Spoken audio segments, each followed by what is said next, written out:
This podcast is for your ears only. I'm Judelyn Gibson of the 2nd Street Dreams Audio Network, and this is the January 12th, 2026 episode of Classical Music in Colors. The music you're hearing right now is called Radam. It was composed by our first guest, Zara Hudson Kozdoj. She is a Polish-Jamaican music maker who's making her way up through the ranks of classical music and other genres.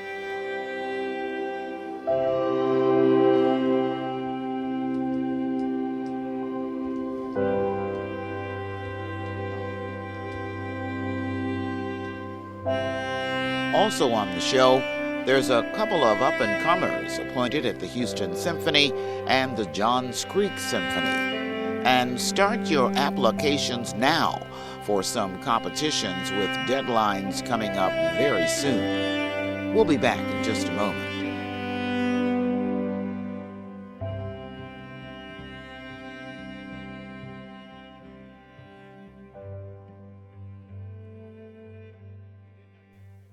Whether it's our stories,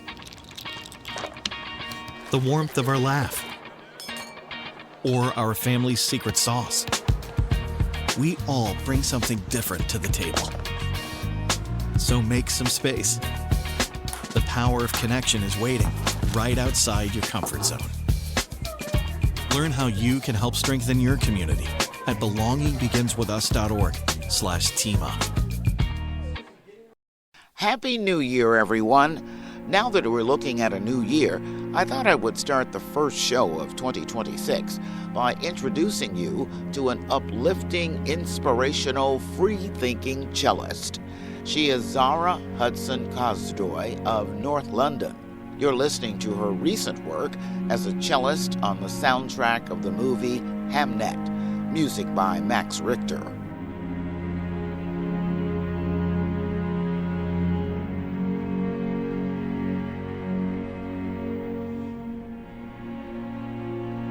Her association with Richter came after what appears to be fate, guiding her to a destiny as a cellist, composer, and conductor. I feel very divinely guided and connected and blessed. So I think, good people with similar intentions do gravitate towards each other. And I feel very grateful and privileged to be there, but I don't feel, starstruck or anxious because I feel like we were all supposed to meet and we are all having such a lovely relationship and there's been no bumps in the road for me. Consider that Zara Hudson Kozdoj grew up in London, financially poor, but rich with parents who pushed her toward music. They were very well educated with the arts. So from a very young age, although there was no privilege with the money, we were going to theatre shows and reading amazing books. And my mum had a musicology from Krakow University. She had a degree from there. So she just knew so much about especially jazz and classical music. She used to play the violin. And my dad, who's from Jamaica, he wasn't living with us, but he's been very present in my life. And he went to City and Guilds Art School for Fine Arts. So I feel like the conversations we were having and the attentiveness to my musical interest, talent, whatever it might have been at a young age, was really nurtured by my mum, especially from a very young age. With that kind of encouragement, she ended up taking private cello lessons, attended a top children's music school, and was accepted to study at the Royal College of Music in London. Did you enjoy it? I think enjoy would be the wrong word. I think, was it fruitful? Was it useful? Was it a big learning curve? For sure. But was it like where I felt at home and inspired by my peers? Probably not. Like there was almost no people of color. There were certainly no working class people apart from me there. And I rarely listened to classical music. So to be only surrounded by people that were obsessed with just classical music when, I was going out partying to like all the other genres or even listening at home to, all the other genres. Oh my God. Like Yeah. it was difficult to relate to people. I only made one or two friends there. that had a broader artistic landscape, because I was also interested in other arts. Right. Like I wasn't just interested in practicing the cello forever, which I'd already been doing intensely for 15 years. I was interested in poetry and fine art, and I had a boyfriend at the time who was a fine artist who was inspirational. And my mind felt a little bit wider than what it offered at times. This was your path. I mean, everything opened for you, right? With lots of hard work and with very dedicated parents, my mother especially, yeah. So yeah, it's funny like recounting your past when you've lived it, Right. because for me it's just the way it was. But when I have been over the last year reflecting on it, since trying to get this album heard, I've realized that I did actually have to put in a lot more work earlier, because I didn't have certain like fallback blankets, and I was made very aware of that from a very young age. So yeah, it was up to me how my life was going to go, and my mum was there to help me. But yeah, I've put in a lot of work for many years, 20 plus years. What was your plan? I'm actually not a big planner. I think I work on myself and my life and my craft regularly, checking in with myself, but I don't ever really have like in 5 years this, in 10 years this, because it's just not the way I work. It seems she didn't need a plan. After graduation from the Royal College of Music, or the RCM, she was hired to perform in and conduct the orchestra performing Beauty and the Beast in London. In that job, she ended up breaking a color and gender barrier. I was the first woman of color to conduct a musical in the UK, apparently. Yeah.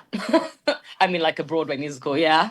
Like, even just being a woman was the first shock for a lot of people, seeing a woman in glittery trousers standing on the podium rather than a middle-aged white man was already a shock. And I could hear the children, the young girls commenting sometimes when I was standing there when I was conducting, which wasn't often. It was a few times, 5, 6 times. I'm sure there's been conversations behind my back that have been to do with my race and the way I look. And I've definitely felt that at times, but it's more, there's nothing like poverty to incentivize you to work very hard.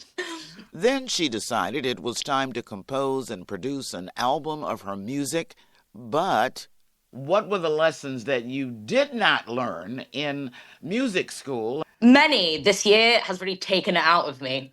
When I recorded the album a year and a half ago, I really did not seriously have a big, I'm going to be an artist, I'm going to do marketing, I'm going to get X, Y, and Z. That seriously was not part of the plan. I honestly, very casually messaged one of the management for Max, who I'm close with as a friend.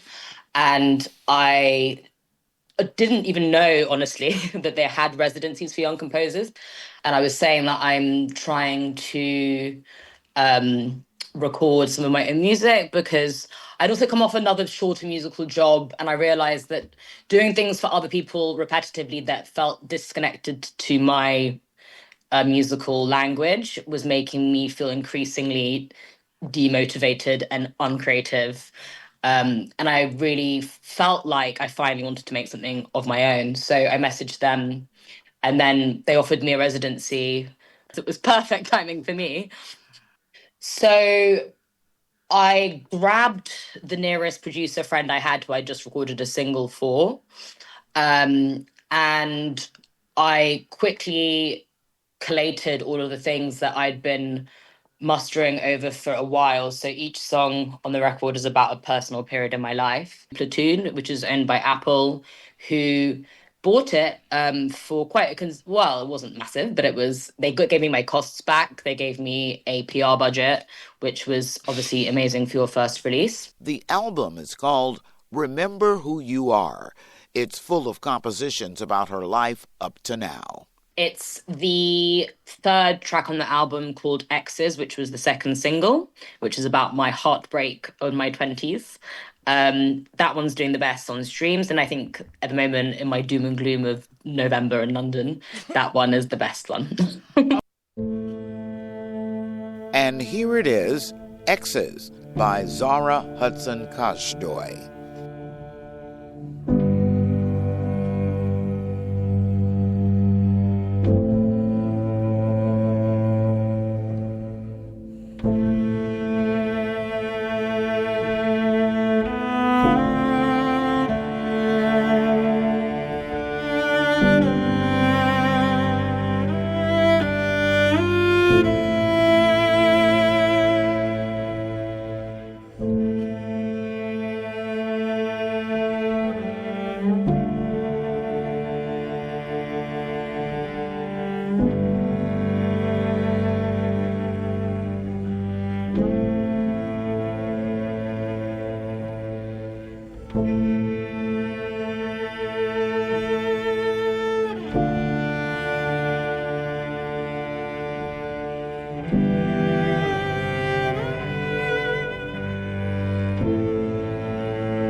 X's by Zara Hudson Kozdoj. She also composed music in honor of her parents, Rodham about her mother's hometown in Poland, and Fatherland about her Jamaican father.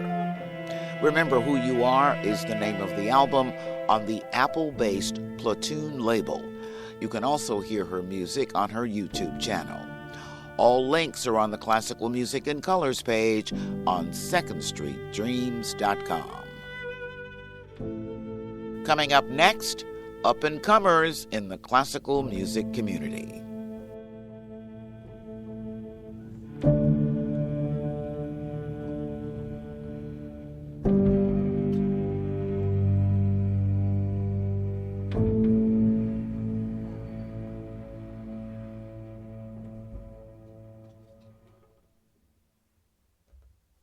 Come fly with me, let's fly away. Air travel is a miracle of American ingenuity. We build airports to launch a golden age of travel across the skies. We respected the dignity of air travel and the men and women who made the dream possible. Flying was a bastion of civility, but today,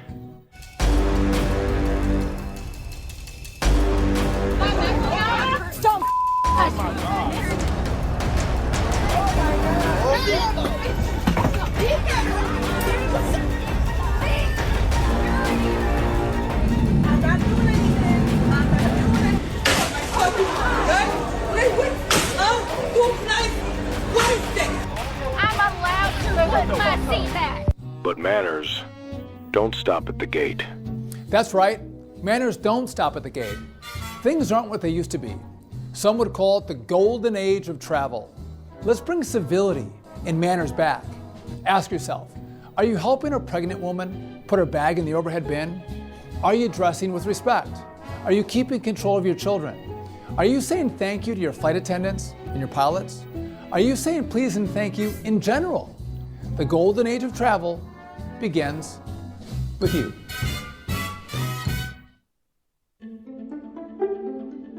Rolanda Gregory has already started her new job at the Houston Symphony, This Texas native was appointed as Chief Marketing Officer after working at the AT&T Performing Arts Center in Dallas as Vice President of Marketing.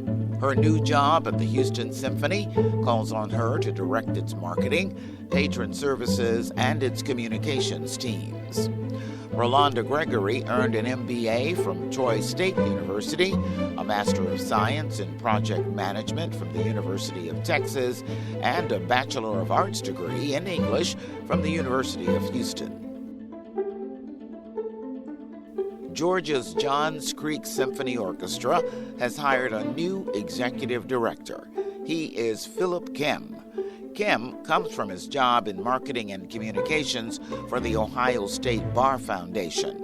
He's also worked as board chair for We Amplify Voices, Matter News, and the Hilltop Arts Collective, in addition to statewide arts advocacy for Ohio Citizens for the Arts. With his move to the Johns Creek Symphony, Kim will focus on strengthening operations and a solid organizational foundation to ensure long-term sustainability and growth.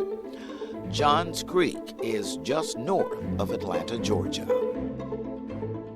5 classical musicians have been named in Musical America's annual awards.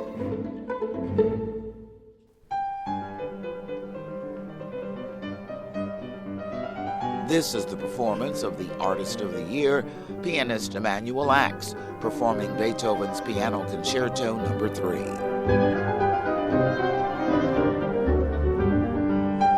Other classical musicians on the list of Musical America's annual awards are Gabriela Lena Frank as Composer of the Year, Jakub Harusha as Conductor of the Year.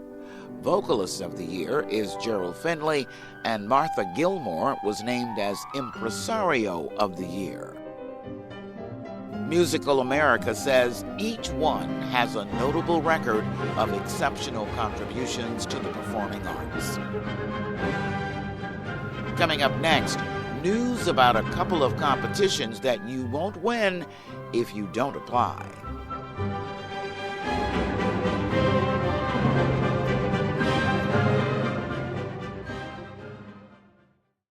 All right, son. Time to put out this campfire. Dad, we learned about this in school. Oh, did you now? Okay. What's first? Smokey Bear said to. First, drown it with a bucket of water, then stir it with a shovel. Wow, you sound just like him.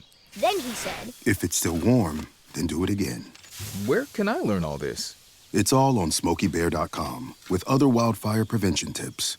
Because only you can prevent wildfires. Brought to you by the USDA Forest Service, your state forester, and the Ad Council. There isn't a lot of time to apply for the Bang on a Can Summer Music Festival. The deadline is January 14th, so if you're listening after that date, put a note on your calendar to apply for the 2027 festival. If you can get it together to apply by the deadline and you're accepted, there's much to be had at the 3-week music festival.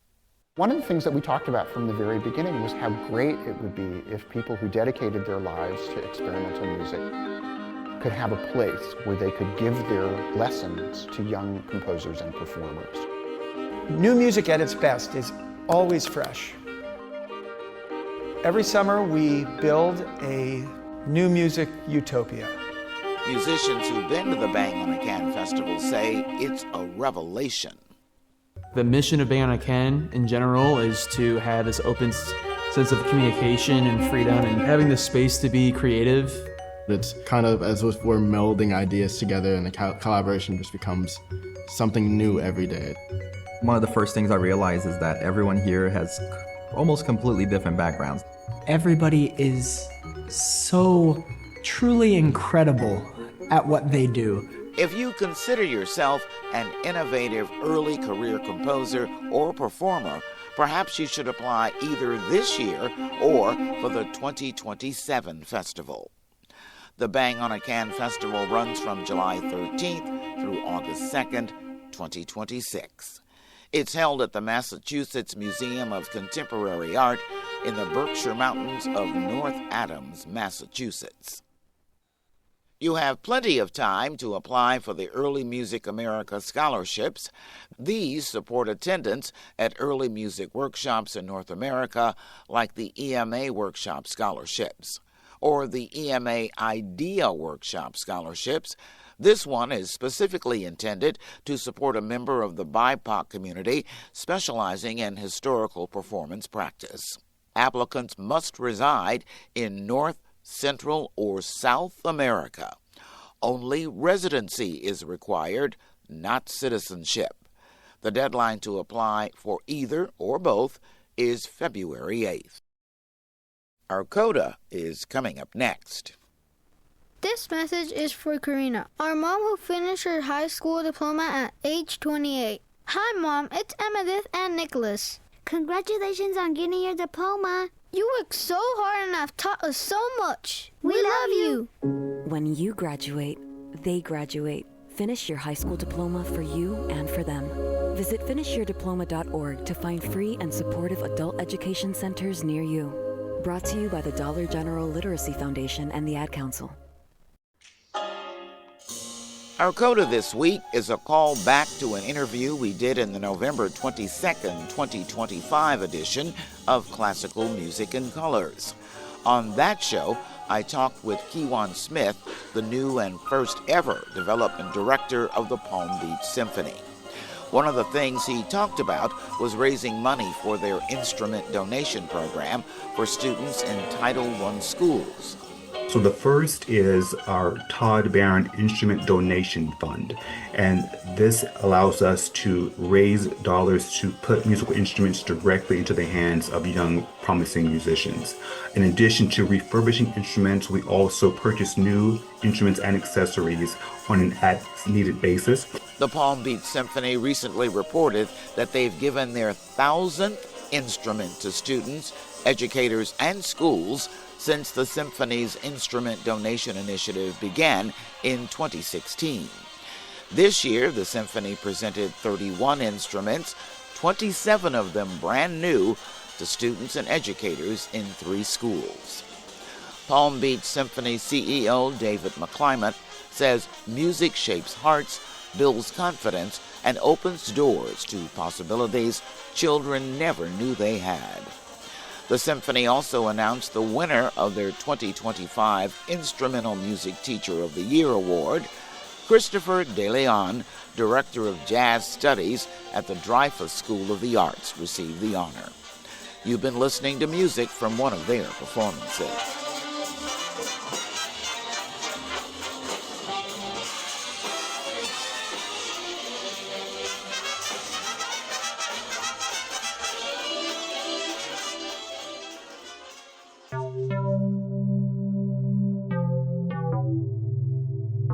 Thank you for listening to the January 12th, 2026 episode of Classical Music in Colors.